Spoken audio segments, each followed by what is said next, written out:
Hey, what's up guys? So we're going to be showcasing off a Ryu Okami win condition deck, basically.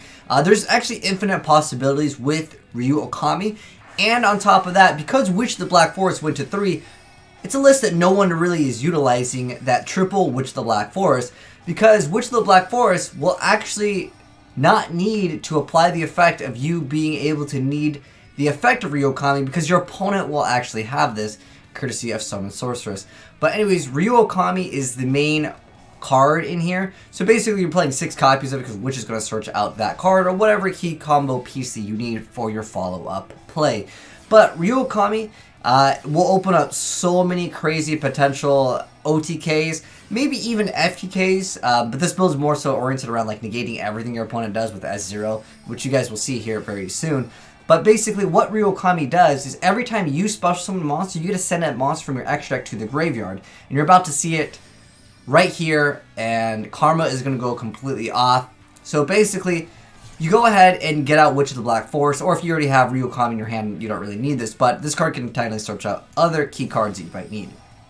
But anyways, Witch of the Black Forest lets you search out Ryu Okami because it has 1500 or less defense. And even though it says that you can't activate cards or effects with that card's name, remember, your opponent has this monster now because of Summon Sorceress.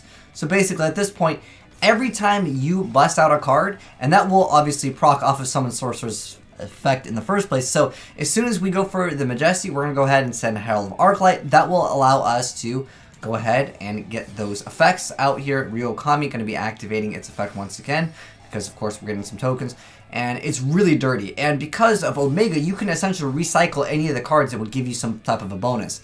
And then you obviously utilize your plays to make, usually Saryuja, just because you have extra cycles to draw cards.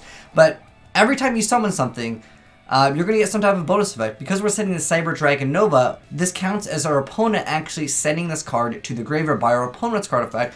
We just summon any, where is it, this card in your possession is sent to the graveyard by your opponent's card effect. You can special summon one machine fusion monster from your extra deck, which, I mean, there's a lot of great cards here. But we're going to go ahead and make the Chimera Tech Rampage Dragon, which will then let us get 2 Foolishes for light monsters, which will then fuel up our grave for even more combo plays. But then on top of that, we can go ahead and activate that effect, get out a Cyber Dragon. And then on top of that, we can go into Infinity, and then that will give us, again, another ability just to keep on. You can basically almost loop this small little engine here. You will have to modify the extra deck if you wanted to infinitely loop it, just for the sake of, well, there are some cards like every time you special summon, X happens, right? You could probably pull off an FTK with this. But in this instance, we're going to go ahead and make the Sea Exceed Bury and Hope. You could just keep on sending the Herald of Arclight, add all the ritual stuff, and again, there's infinite possibilities with lots of loops with Ryu Okami, and of course, really utilizing that Witch of the Black Forest. And in this instance, we're going to summon our Ryu Okami ourselves here, and that's going to make it so every time our opponent special summons, they have to send in a card from their extra deck to the graveyard. Against certain decks, this might actually help them, so keep that in mind as well, but for the most part, they're not going to be playing the exact cards. Like, they're not going to be just throwing out multiple copies of Nova, and of course the Rampage. It's very rare. It's probably going to be in your favor. He might have actually ran out of time over here, but really cool stuff. And I'll give you guys the deck profile also, if any of you guys want to test it out and see what you can make. But in this instance right here, we have number S0, Utopia's Exil's effect, which negates all the effects of your opponent's stuff. And it also has 8,000 attack, by the way, so that's completely balanced. In this instance, I guess Readiness was already used here. But once again, Bury and Hope is going to be a card where once you make it, your opponent literally cannot Yu-Gi-Oh! So, yeah, keep that in mind as well. So his effect resets during the end phase, but it doesn't really matter because we're just going to go ahead and copy that effect once again. And our opponent cannot do anything. And again, this is after all you have gone through. Again, there's lots of ways to OTK or potentially even burn your opponent.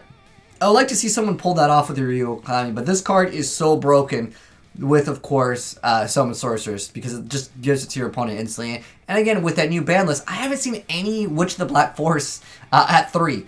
But anyways, let's go ahead and hop into the deck profile in case any of you guys want to try out this deck that really does have infinite possibilities with some of the recycling that you can just do with Omega and, of course, a Herald of Arclight. You could probably pull off a Gishki loop. There's just a lot of possibilities. Like I really want to call this like infinite possibilities Ryu Okami build, because, again, You could, I bet you someone's gonna make an Exodia build. All right, someone send me in an Exodia build of Ryu Okami because I know that it's possible.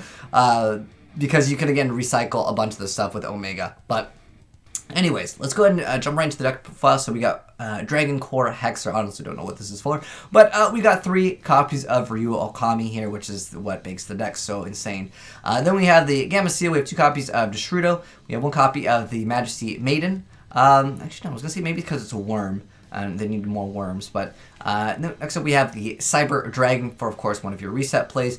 And then you have the Chicken over here. I've got 2 copies of that, which also is a tuner. You can run a lot of these other cards, just like give you that ability to special summon. But because this card is a tuner, it gives you that extra advantage there. We have Quick Draw. We have the 1 copy of 1 ABC. Because remember, when you go for the Rampage Dragon, you just do Foolish for 2. And it's great. You could even run potentially other cards, but it does have to be Light and Machine. Otherwise, I'm going to say you just throw in like Wolf, Lightsworn Beast, go even further.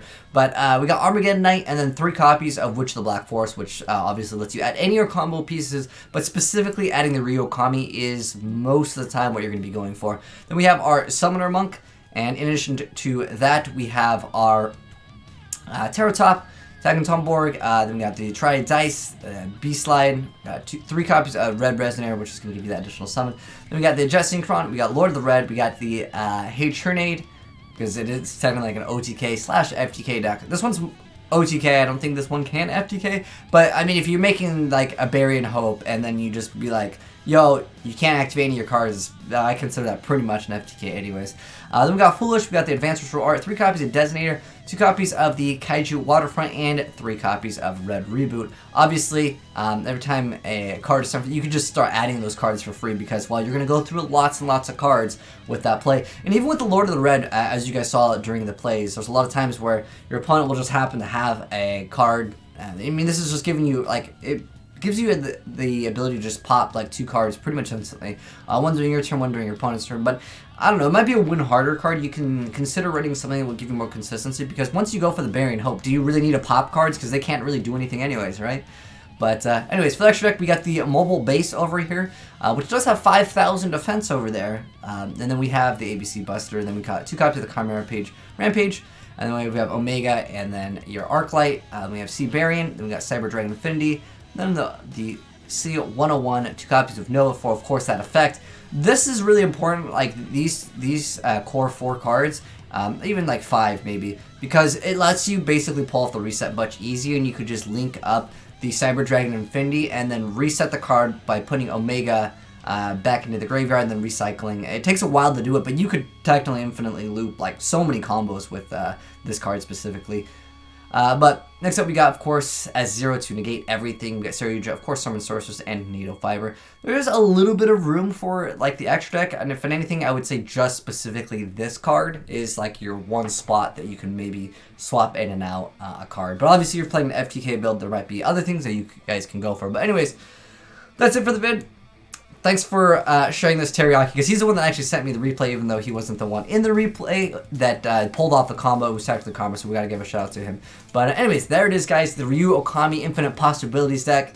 I'd like to see what some of you guys can make with it, because again, you have so many options for the resets with the Omega, and then specifically going for, again, the Rampage and your Nova. And you could even technically Herald of Arclight over and over, and you could probably do a Gishki loop. I know that someone's gonna think of a way to do that. But anyways, thanks for watching, guys. Hope you enjoyed the video. If you did, drop a like on it. And if you're new here, hit the subscribe button if you want to see more new crazy Yu-Gi-Oh combos like the Ryu Okami Infinite Possibilities combo deck. But anyways, thanks for watching, guys, and peace out.